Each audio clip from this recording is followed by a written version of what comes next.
2012ರಲ್ಲಿ ಈ ತೋಟಗಾರಿಕಾ ಸಂಶೋಧನಾ ಮತ್ತು ವಿಸ್ತರಣಾ ಕೇಂದ್ರ ಪ್ರಾರಂಭವಾಯಿತು.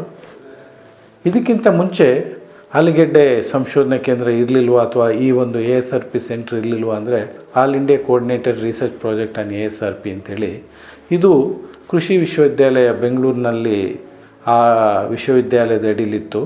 ಇದು ಮಡೆನೂರಿನಲ್ಲಿತ್ತು. ಅದನ್ನು ನಮ್ಮ ತೋಟಗಾರಿಕಾ ವಿಜ್ಞಾನಗಳ ವಿಶ್ವವಿದ್ಯಾಲಯ ಬಾಲ್ಕೋಟಲ್ಲಿ ಆರಂಭವಾದ ನಂತರ ಇದನ್ನು ನಮ್ಮ ತೋಟಗಾರಿಕಾ ವಿಶ್ವವಿದ್ಯಾಲಯಕ್ಕೆ ಇದನ್ನು ವರ್ಗಾವಣೆ ಆಯಿತು. ಇದನ್ನು ಆಲೂಗೆಡ್ಡೆ ಸಂಶೋಧನಾ ಕೇಂದ್ರ ಅಂತಲೇ ನಾವಿಲ್ಲಿ ಸೋಮನಹಳ್ಳಿ ಕಾವಲಿನಲ್ಲಿ ತೋಟಗಾರಿಕಾ ವಿಶ್ವವಿದ್ಯಾಲಯ ಬಾಲ್ಕೋಟೆ ವತಿಯಿಂದ ಇದನ್ನು ಪ್ರಾರಂಭ ಮಾಡಲಾಯಿತು. ಈ ಹಾಸನ ಜಿಲ್ಲೆಯಲ್ಲಿ ಆಲೂಗೆಡ್ಡೆ ಅಂತಕ್ಕಂಥದ್ದು ಒಂಥರ ಸಾಂಪ್ರದಾಯಿಕವಾಗಿ ಟ್ರೆಡಿಷನಲ್ ಕ್ರಾಪ್. 20 ವರ್ಷದಿಂದ ನಾವು ಈ ಹಾಸನ ಜಿಲ್ಲೆಯಲ್ಲಿ ಈ ಒಂದು ಮುಂಗಾರ ಹಂಗಾಮಿನಲ್ಲಿ ನಾವೇನಾದ್ರು ಬಂದು ನೋಡಿದರೆ ನಾವು ಕಣ್ಣಿನ ಎಷ್ಟು ದೂರ ನೋಡೋಕ್ಕಾಗುತ್ತೋ ಅಷ್ಟು ದೂರನೂ ಕೂಡ ಆಲೂಗೆಡ್ಡೆ ಬೆಳೆನೇ ನೋಡ್ತಾ ಇದ್ದು. ಸುಮಾರು 35,000 ಹೆಕ್ಟೇರ್ಗಿಂತಲೂ ಹೆಚ್ಚು ಪ್ರದೇಶದಲ್ಲಿ ಆಲೂಗೆಡ್ಡೆನ ಬೆಳೆಯಲಾಗ್ತಿತ್ತು. ಇವತ್ತಿದು 7,000 ಎಕರೆಗೆ ಬಂದ್ಬಿಟ್ಟಿದೆ. 25 ವರ್ಷದಿಂದ ಮೊದಲು ನಾವು ಆಲೂಗೆಡ್ಡೆ ಬೀಜದ ಗೆಡ್ಡೆನ ನಾವು ಯಾರೂ ಪಂಜಾಬಿಂದ ತೊಗೊಂಬರ್ತಿರ್ಲಿಲ್ಲ. ಮುಂಗಾರು ಬೆಳೆನ ಇಲ್ಲಿ ನಾವು ಹಾಸನ ಜಿಲ್ಲೆ ಚಿಕ್ಕಮಗಳೂರು ಜಿಲ್ಲೆಯಲ್ಲಿ ಬೆಳೆಯಲಾಗ್ತಿತ್ತು. ಇಲ್ಲಿ ಬೆಳೆದಂಥ ಗೆಡ್ಡೆಯನ್ನು ಚಿಕ್ಕಬಳ್ಳಾಪುರದಲ್ಲಿ ಬೀಜದ ಗೆಡ್ಡೆಯಾಗಿ ಉಪಯೋಗಿಸ್ತಿದ್ರು.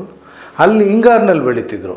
ಹಿಂಗಾರಿನಲ್ಲಿ ಬೆಳೆದಂತಹ ಚಿಕ್ಕಬಳ್ಳಾಪುರ ಮತ್ತು ಕೋಲಾರದಲ್ಲಿ ಬೆಳೆದಂಥ ಗೆಡ್ಡೆಗಳನ್ನು ಅಲ್ಲಿಂದ ಇಲ್ಲಿಗೆ ತೊಗೊಂಬಂದು ಇಲ್ಲಿ ಬೆಳೀತಾಯಿದ್ರು. ಅವತ್ತು ವೈರಸ್ ರೋಗ ಇರಲಿಲ್ಲ.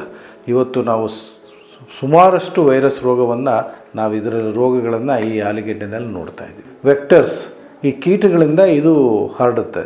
ನಮಗೆ ಈ ಕೀಟ ಮುಕ್ತವಾಗಿರ್ತಕ್ಕಂಥ ಪ್ರದೇಶದಲ್ಲಿ ಬೀಜ ಉತ್ಪಾದನೆಯನ್ನು ಮಾಡಿದ್ರೆ ಆವಾಗ ವೈರಸ್ ರೋಗ ಹರಡೋದಿಲ್ಲ ಅನ್ನೋ ದೃಷ್ಟಿಯಿಂದ ಅಲ್ಲಿ ಉತ್ಪಾದನೆ ಮಾಡ್ತಕ್ಕಂಥ ಬೀಜದ ಗೆಡ್ಡೆಗಳನ್ನು ಇಲ್ಲಿಗೆ ತೊಗೊಂಬರ್ತೀವಿ. ಆ ಗೆಡ್ಡೆಯನ್ನು ಉತ್ಪಾದನೆ ಮಾಡೋ ಸಮಯದಲ್ಲಿ ಈಗ ಅಲ್ಲೂ ಕೂಡ ಕೀಟಗಳ ಬಾಧೆ ಶುರುವಾಗಿರೋದ್ರಿಂದ ಅಲ್ಲಿಂದನೂ ಸಹ ಬರ್ತಕ್ಕಂಥ ಗೆಡ್ಡೆಗಳಲ್ಲಿ ವೈರಸ್ ರೋಗ ಕಂಡುಬರ್ತಾ ಇದೆ. ಈ ದಿಸೆಯಲ್ಲಿ ವಿಯೆಟ್ನಾಮು ಮತ್ತು ಬೇರೆ ದೇಶಗಳಲ್ಲಿ ಏನು ಅಳವಡಿಸ್ಕೊಂಡಿದ್ರೋ ಎಪಿಕಲ್ ಸ್ಟೆಮ್ ಕಟ್ಟಿಂಗ್ ಅಥವಾ ಎಪಿಕಲ್ ರೂಟ್ ಕಟ್ಟಿಂಗ್ ಅಂತ ಏನು ಹೇಳ್ತೀವಿ, ARC ಅಂತ ಹೇಳ್ತೀವಿ, ಅದನ್ನು ಅಳವಡಿಸ್ಕೊಂಡಿದ್ರು. ಅಲ್ಲಿಗೆ ನಮ್ಮ ವಿಜ್ಞಾನಿಗಳು, ನಾನು ಸಹ ಅಲ್ಲಿ ಭೇಟಿ ಕೊಟ್ಟು ಆ ಒಂದು ತಾಂತ್ರಿಕತೆ ಬಗ್ಗೆ ನಾವು ಅದನ್ನು ಅಧ್ಯಯನ ಮಾಡಿ ಇಲ್ಲಿಗೆ ಬಂದು ನಾವು ಇಲ್ಲಿ ಅದನ್ನು ಮಾರ್ಪಡಿಸಿ ಆ ಒಂದು ತಾಂತ್ರಿಕತೆಯನ್ನು ಅಭಿವೃದ್ಧಿ ಮಾಡಿ ನಮಗೆ ಬೇಕಾದಂಥ ಬೀಜದ ಗೆಡ್ಡೆಯನ್ನು ನಾವೇ ಉತ್ಪಾದನೆ ಮಾಡ್ತಕ್ಕೋಬೋದು ಅದನ್ನು ನಿರೂಪಿಸಿ ತಾಂತ್ರಿಕತೆಯನ್ನು ಅಭಿವೃದ್ಧಿ ಮಾಡಿದ್ದೀವಿ. ಇದನ್ನು ನಾವೀಗ ಬೇರೆ ರಾಜ್ಯಗಳಿಗೂ ಕೊಡ್ತಾಯಿದ್ವಿ. ನಮ್ಮ ಇಂಡಿಯಾದಲ್ಲಿ ನಮ್ಮ ವಿಶ್ವವಿದ್ಯಾಲಯ ಮೊದಲಿಗೆ ಈ ಒಂದು ತಾಂತ್ರಿಕತೆಯನ್ನು ಅಭಿವೃದ್ಧಿ ಮಾಡಿತು. ನಂತರ ಈಗ ಇದು ಬೇರೆ ರಾಜ್ಯಗಳಿಗೂ ಸಹ ಹರಡ್ತಾ ಇದೆ.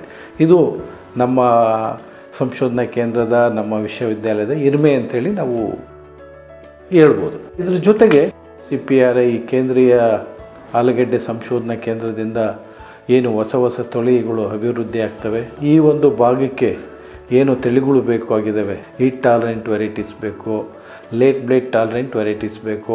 ನಮಗಿಲ್ಲಿ ಪ್ರಮುಖವಾಗಿ ಇದು ಇರ್ತಕ್ಕಂಥ ಬ್ಯಾಕ್ಟೀರಿಯಲ್ ವಿಲ್ಟ್ ರೋಗ ಇದೆ, ಇದಕ್ಕೆ ಟಾಲರೆಂಟ್ ವೆರೈಟೀಸ್ ಬೇಕು.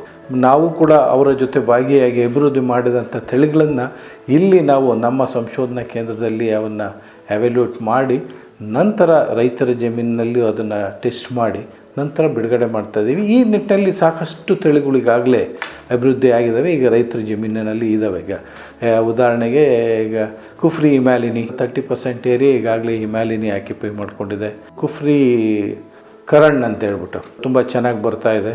ಮುಂದಿನ ದಿನಗಳಲ್ಲಿ ನಾವು ಅದನ್ನು ಇನ್ನೂ ಜನಪ್ರಿಯಗೊಳಿಸಬೇಕು. ಅದರ ಒಂದು ಬೀಜದ ಗೆಡ್ಡೆ ಸಿಗೋ ರೀತಿಯಲ್ಲಿ ಮಾಡಬೇಕಾದಂಥ ಅವಶ್ಯಕತೆ ಇದೆ. ಬ್ಯಾಕ್ಟೀರಿಯಲ್ ವಿಲ್ಟ್ಗೂ ಸಹ ಒಂದು ತಳಿಯನ್ನು ಈಗ ಅಭಿವೃದ್ಧಿ ಮಾಡಿಸಿ ಅದನ್ನು ಕೂಡ ಟೆಸ್ಟ್ ಮಾಡ್ತಾಯಿದ್ದೀವಿ.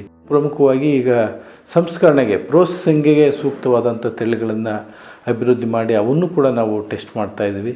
ಮಣ್ಣಿನ ಪರೀಕ್ಷೆ ಆಧಾರದ ಮೇಲೆ ಎಷ್ಟು ಗೊಬ್ಬರವನ್ನು ಹಾಕಬೇಕು ಅನ್ನೋದ್ರ ಮೇಲೂ ಸಹ ಸಂಶೋಧನೆ ಮಾಡಿ ಅದಕ್ಕೂ ಸಹ ನಾವು ಈಗಾಗಲೇ ಸ್ಟ್ಯಾಂಡರ್ಡೈಸ್ ಮಾಡಿ ಅದನ್ನು ಶಿಫಾರಸು ಮಾಡ್ತಾಯಿದ್ದೀವಿ. ರೋಗ ಮತ್ತು ಕೀಟಗಳನ್ನು ಸಹ ಅದನ್ನು ಪ್ಲ್ಯಾಂಟ್ ಪ್ರೊಟೆಕ್ಷನ್ ಇದರಲ್ಲಿ ನಾವು ಹೊಸ ಮಾಲಿಕ್ಯೂಲ್ಸನ್ನು ಟೆಸ್ಟ್ ಮಾಡಿ ಅದನ್ನು ಕೂಡ ನಾವೀಗ ಶಿಫಾರಸನ್ನು ಮಾಡ್ತಾಯಿದ್ದೀವಿ. ಈ ನಿಟ್ಟಿನಲ್ಲಿ ಸಾಕಷ್ಟು ಸಂಶೋಧನೆ ಆಗ್ತಾಯಿದೆ, ಸಾಕಷ್ಟು ತಾಂತ್ರಿಕತೆಗಳು ಸಹ ಬಂದಿದ್ದಾವೆ. ಇದನ್ನು ನಮ್ಮ ರೈತರ ಜಮೀನಿಗೂ ನಾವು ಕೊಡ್ತಾಯಿದ್ದೀವಿ. ಪ್ರತಿ ವರ್ಷವೂ ಒಂದು ಆಲೂಗಡ್ಡೆ ಕ್ಷೇತ್ರೋತ್ಸವ ಅಂತೇಳಿ ನಾವು ನಡೆಸ್ತೀವಿ. ನಮ್ಮ ಕೇಂದ್ರದಲ್ಲಿ ಸುಮಾರು 5ರಿಂದ 6 ಎಕರೆ ಆಲೂಗಡ್ಡೆಯನ್ನು ಬೆಳೆದಿರ್ತೀವಿ. ಎಲ್ಲ ತಳಿಗಳನ್ನು ಬೆಳೆದಿರ್ತೀವಿ, ರೋಗ ನಿರೋಧಕ ತಳಿಗಳನ್ನು ಬೆಳೆದಿರ್ತೀವಿ. ರೈತರಿಗೆ ಪರಿಚಯ ಮಾಡಬೇಕು ಅಂತೇಳಿ ನಾವು ಪ್ರತಿ ವರ್ಷ ಆಗಸ್ಟ್ ತಿಂಗಳಲ್ಲಿ ನಾವು ಕ್ಷೇತ್ರೋತ್ಸವ ಹಮ್ಮಿಕೊಳ್ತೀವಿ. ಅದೇ ರೀತಿ ಈ ಸಾಲಿನಲ್ಲಿ ನಾವು 12/8/2025 ನಾವು ಕ್ಷೇತ್ರೋತ್ಸವನ ಹಮ್ಮಿಕೊಂಡಿದ್ವಿ.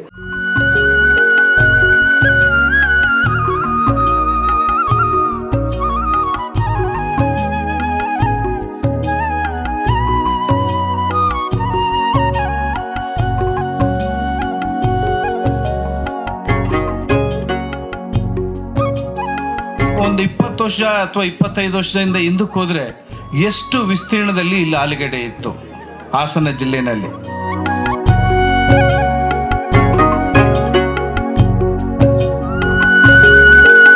गियर कैंपस इन बेंगलुरु, उसके लिए सर आपने जो एग्री किया, आपने जो फैसिलिटीज प्रोवाइड कर रहे हैं, उसके लिए हम आपके बहुत आभारी हैं. Thank you so much.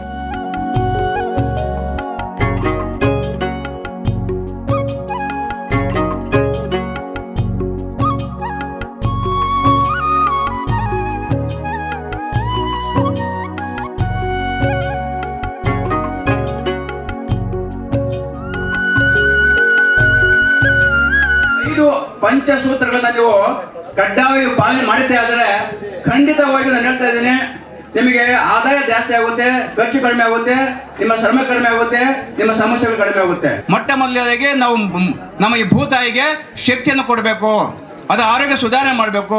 ಇಡೀ ಪ್ರದೇಶ ಆಲೂಗೆಡ್ಡೆ ಕಾಣ್ತಾ ಇತ್ತು, ಕರೆಕ್ಟಾ? ಇಡೀ ಸೋಮನಹಳ್ಳಿ ಭಾಗಕ್ಕೆ ಬಂದ್ರೆ ಆಲೂಗಡ್ಡೆ ಕಾಣ್ತಾ ಇತ್ತು, ಇಡೀ ದುದ್ದು ಹೋಬಳಿ ಆಲೂಗಡ್ಡೆ ಕಾಣ್ತಾ ಇತ್ತು, ಇಡೀ ಗಣಸಿ ಹೋಬಳಿ ಆಲೂಗಡ್ಡೆ ಕಾಣ್ತಾ ಇತ್ತು, ಇಡೀ ಸಾಲ್ಗಾವಿ ಹೋಬಳಿ ಆಲೂಗಡ್ಡೆ ಕಾಣ್ತಾ ಇತ್ತು. ಇವತ್ತು ಕಾಣ್ತಾ ಇದೆಯಾ?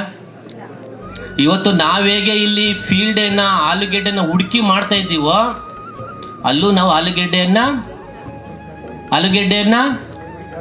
ಹುಡುಕ್ಬೇಕಾಗಿದೆ ಈಗ, ಹೌದಲ್ವಾ? ಇಲಾಖೆ ಇದೆ, ಯೂನಿವರ್ಸಿಟಿ ಇದೆ, ರಿಸರ್ಚ್ ಸ್ಟೇಷನ್ಗಳಿದೆ, ಅವೆಲ್ಲ ನಿಮ್ಮ ಜೊತೆಗಿದೆ. ಆದರೆ ಖಡಾಖಂಡಿತವಾಗಿ ಕೊನೆಗೆ ನಾವೇನು ಹೇಳ್ತೀವೋ ಅದನ್ನ ನೀವು ಅಟ್ಲೀಸ್ಟ್ 100% ಮಾಡ್ಲಿಕ್ಕೆ ಆಗಲ್ಲ ಅಂತ ಹೇಳಿ ಒಂದು 50% ಮಾಡಿದ್ರು ನಿಮ್ಗೆ ಅನುಕೂಲ ಆಗ್ತದೆ ಅಂತ ಹೇಳ್ತಾ. ಯಾವುದೇ ಕೆಮಿಕಲ್ ಮೆನ್ಯೂರ್ ಹಾಕಿಲ್ಲ. ತಾವು ಬಂದು ನನ್ನ ಭೂಮಿನೆಲ್ಲ ಸಾಯಿಲ್ ಟೆಸ್ಟ್ ಮಾಡಿ ರಿಪೋರ್ಟ್ ಕೊಡಬೇಕು. ನನ್ನ ತೆಂಗಿಗೆ ರೋಗ ಬಂದಿಲ್ಲ. ನಾನು ರಾಗಿ ಭತ್ತ ಬೆಳೀತಾ ಇದ್ದೀನಿ 1/2 ಎಕರೆಯಲ್ಲಿ, ಮನೆಗೆ ಮಾತ್ರ. ಆದರೆ ಇಳುವರಿ ಕಮ್ಮಿ ಬರ್ತಾ ಇತ್ತು. ಫಸ್ಟ್ 2 ಚೀಲ ಬರ್ತಾ ಇತ್ತು, ಈಗ ಅದು 7-8 ಚೀಲಕ್ಕೆ ರೀಚ್ ಆಗಿದೆ. ಬಹುಶಃ ಇದಕ್ಕಿಂತ ಜಾಸ್ತಿ ರೀಚ್ ಆಗುತ್ತೆ ಇನ್ನೊಂದು 2-3 ವರ್ಷದಲ್ಲಿ ಅಂತ ನಾನಾದರೂ ಭಾವಿಸಿದ್ದೀನಿ. ನನ್ನ ಮದುವೆಯಾಗಿ 60 ವರ್ಷ ಆಗಿದೆ, 65 ವರ್ಷ. ಆಲೂಗೆಡ್ಡೆ ಬೆಳೆಯೋರು ನಮ್ಮ ತಂದೆ ಎಷ್ಟು ಮೂಟೆಗಟ್ಟಲೆ, ಒಂದು ಜಾಗ ಇರ್ತಿರಲ್ಲ, ಒಂದು ಮನೆ ತುಂಬ ಯಾವ ಗೊಬ್ಬರ ಹಾಕ್ತಿರಲ್ಲ, ಏನಿಲ್ಲ. ಮನೆಗೂ ಈ ಕೆಮಿಕಲ್ಲೇ ಗೊತ್ತಿಲ್ಲ ಅವಾಗ. ಮನೆ ಗೊಬ್ಬರನೇ ಹಾಕಿ ಒಂದು ಮನೆ ತುಂಬ ಆಲೂಗೆಡ್ಡೆ, ಹೊಲದಲ್ಲೂ ಆಲೂಗೆಡ್ಡೆ 500-400 ಚೀಲ ಮಾಡಿ ಅಹಮದಾಬಾದಿಗೆ ಕಳಿಸ್ತಾಯಿದ್ರು ಬೆಳೆದು. ಈ ಆಲೂಗಡ್ಡೆ ಬೆಳೆಯನ್ನು ನಾವು ಈಗಾಗಲೇ ಇಲ್ಲಿ ಬೆಳೆದಿದ್ದೀವಿ. ಯಶಸ್ವಿಯಾಗಿ ಭಾಳ ಚೆನ್ನಾಗಿ ಬೆಳೆ ಇದೆ. ನಮ್ಮ ಕುಲಪತಿಗಳು ಹೇಳಿದಂತೆ 40ಕ್ಕಿಂತಲೂ ಹೆಚ್ಚಾದಂಥ ತಳಿಗಳು ಈಗಾಗಲೇ ಭಾಳ ಚೆನ್ನಾಗಿ ಬೆಳೆದಿದ್ದಾರೆ. ಅದರಲ್ಲಿ ಭಾಳ ನಿಮಗೆ ರೋಗ ನಿರ್ವಹಣೆ ಮಾಡುವಂಥದ್ದು ಮತ್ತು ಕೀಟ ನಿರ್ವಹಣೆ ಮಾಡುವಂಥ ಪ್ರಾತ್ಯಕ್ಷಿಗಳು ಸಹ ಇದ್ದಾವೆ. ಅದನ್ನು ನೋಡೋದು ಈ ಒಂದು ಕಾರ್ಯಕ್ರಮದ ಪ್ರಮುಖ ಉದ್ದೇಶ. ಆನರಬಲ್ ವೈಸ್ ಚಾನ್ಸಲರ್ ಅವರಿಂದ ಡೈರೆಕ್ಷನ್ಸ್ ಕ್ಲಿಯರ್ ಆಗಿದೆ.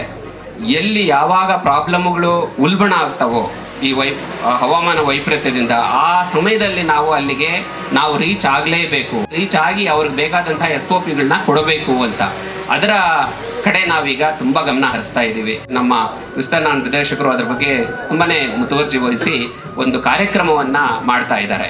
ರೋಡ್ ಮ್ಯಾಪ್ ಅಂತ ಕರಿತೀವಿ ಅದನ್ನ. ಈ ಸಮಸ್ಯೆಗಳು ಬೇರೆ ಏನು ಮಾಡೋ ಹಾಗಿಲ್ಲ, ಆ ಸಮಸ್ಯೆಗಳಿಗೆ ಡೈರೆಕ್ಟ್ ಆಗಿ ಅದರ ಮೇಲೇನೆ ನಾವು ಗಮನ ಹರಿಸಿ ಅದನ್ನೇ ನಾವು ನಮ್ಮ ಒಂದು ಕಾರ್ಯರೂಪಕ್ಕೆ ತಗೊಂಡು ಅದನ್ನ ನಾವು ರಿಸರ್ಚ್ ಮಾಡುವಂತ ಒಂದು ವಿಧಾನವನ್ನ ನಮ್ದಾಗಿ ಮಾಡ್ಕೊಂಡಿದ್ದೀವಿ. ಡಾಕ್ಟರ್ ಬ್ರಿಜೇಶ್ ಸಿಂಗ್ ಅವರು ತುಂಬಾ ವಿಷಯಗಳನ್ನ ಹೇಳಿದ್ರು. ಹೆಂಗೆ ತಳಿ ಅಭಿವೃದ್ಧಿ ಕೆಲಸ ಆಗಿದೆ, ಸುಮಾರು ವೆರೈಟಿಗಳು ಅವರು ಅಭಿವೃದ್ಧಿ ಮಾಡಿದ್ದಾರೆ.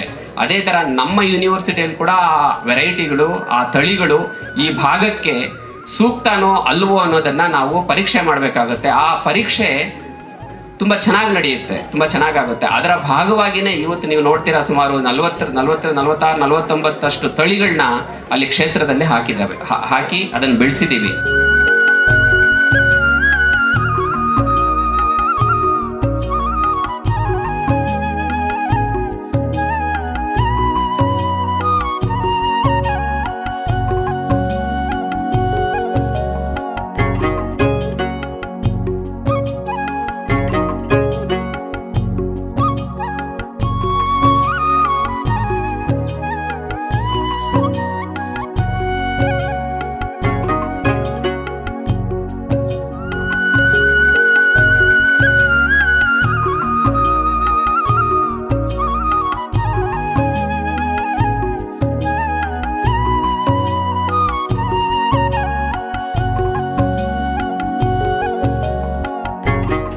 ತುಂಬ ಚಿನ್ನ ಕೈ ತುಂಬ ಹಣ ತರೋ ಹುಡುಗಿ ಹೇಗಿದ್ರೂ ಸೈ, ವರನ ದೃಷ್ಟಿಯಲ್ಲಿ ಅವಳು ಐಶ್ವರ್ಯ ರೈ. ಯಾಕೆ ಈ ಮಾತನ್ನು ಹೇಳಿದೆ ಅಂದರೆ, ಆಲೂಗಡ್ಡೆ ಬೆಳೆಯ ಗತ ವೈಭವದ ಬಗ್ಗೆ ಇವತ್ತು ಮಾತಾಡಿದ್ವಿ.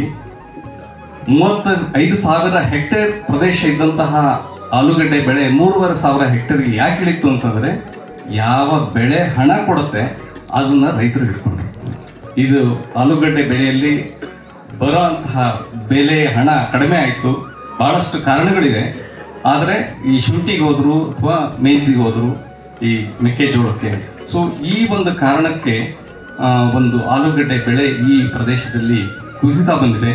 ಹಸಿವು, ಬಡತನ, ಹಗೆತನ, ಪ್ರೀತಿ, ಶ್ರೀಮಂತಿಕೆ, ಆಧುನಿಕತೆ, ಆಧ್ಯಾತ್ಮ ಎಲ್ಲ ಮಾನವತೆಯ ಪ್ರಕಾರಗಳ ಸಾಂಸ್ಕೃತಿಕ ಮಗ್ಗಲುಗಳನ್ನು ತನ್ನ ಒಳಗಿಟ್ಟುಕೊಂಡು ಈ ಒಂದು ಆಲೂಗಡ್ಡೆ ಆದಿ ಕಾಲದಿಂದ ಮಾನವನನ್ನು ಪೋಷಿಸ್ತಾ ಬರ್ತಾ ಇದೆ. ಇಂತಹ ಒಂದು ಬೆಳೆಯ ಒಂದು ಇತಿಹಾಸ ವೈಭವ ಹಾಸನದಲ್ಲಿ ಮರುಕಳಿಸಲಿ.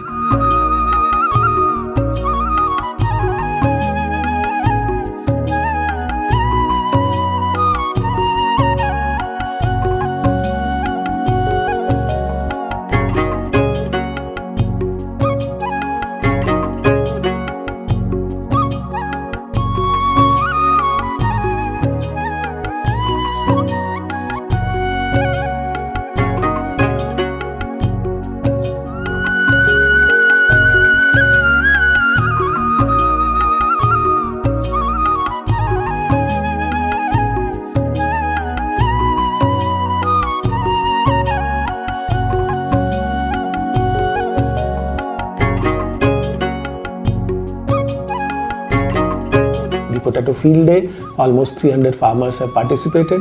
We have already interacted with them. We have come to know what kind of future varieties they need and the kind of problems they are facing during the crop growth. So we are certainly looking after those things. We have interacted with them. We have visited their fields, and now we shall be taking note on the problems they have told us. And certainly we are going to address those problems through the help of this station scientists as well as scientists placed at my institute. So we shall be working and finding out the good solutions for the farmers. ಆದಷ್ಟು ಈ ಒಂದು ಜೈವಿಕ ಮುಖಾಂತರ ಅಥವಾ ಸಾವಯವ ಮುಖಾಂತರ ನಾವು ಎಷ್ಟನ್ನು ಉಪಯೋಗಿಸ್ಕೋಬೋದು ಅಷ್ಟನ್ನು ಇವನ್ನು ಉಪಯೋಗಿಸ್ಕೊಂಡು ರಾಸಾಯನಿಕಗಳನ್ನು ಕಡಿಮೆ ಮಾಡ್ತಕ್ಕಂಥ ಅವಶ್ಯಕತೆ ತುಂಬ ಇದೆ. ಈ ನಿಟ್ಟಿನಲ್ಲಿ ಏನೆಲ್ಲ ಉಪಯೋಗಿಸ್ಕೋಬೋದು, ಯಾವ ಬೆಳೆಯಲ್ಲಿ ಜೈವಿಕವಾಗಿ ಗೊಬ್ಬರಗಳಾಗಿರ್ಬೋದು, ಕೀಟನಾಶಕಗಳನ್ನು ಅಥವಾ ಶಿಲೀಂಧ್ರನಾಶಕಗಳನ್ನು ಯಾವ್ಯಾವ ಉಪಯೋಗಿಸ್ಕೋಬೋದು ಅನ್ನೋದನ್ನು, ಯಾವ್ಯಾವ ಲಭ್ಯತೆ ಇದೆ ಅದನ್ನು ಉಪಯೋಗಿಸ್ಕೊಂಡಾಗ ಖಂಡಿತವಾಗೂ ಉತ್ಪಾದನೆ ವೆಚ್ಚವನ್ನು ಕಡಿಮೆ ಮಾಡ್ಬೋದಾಗಿದೆ. ಮತ್ತು ಆರೋಗ್ಯಕರವಾದಂಥ ಉತ್ಪಾದನೆಯನ್ನು, ಗುಣಮಟ್ಟದ ಉತ್ಪಾದನೆಯನ್ನು ಜಾಸ್ತಿ ಮಾಡ್ಬೋದಾಗಿದೆ. ಈ ದಿಸೆಯಲ್ಲಿ ರೈತ ಬಾಂಧವರು ಹೆಚ್ಚಿನ ಮಾಹಿತಿಯನ್ನು ಪಡೆದು ಇದನ್ನು ಅಳವಡಿಸ್ಕೋಬೇಕು ಅಂತೇಳಿ ನಾನು ಕೇಳ್ಕೊಳ್ತೇನೆ.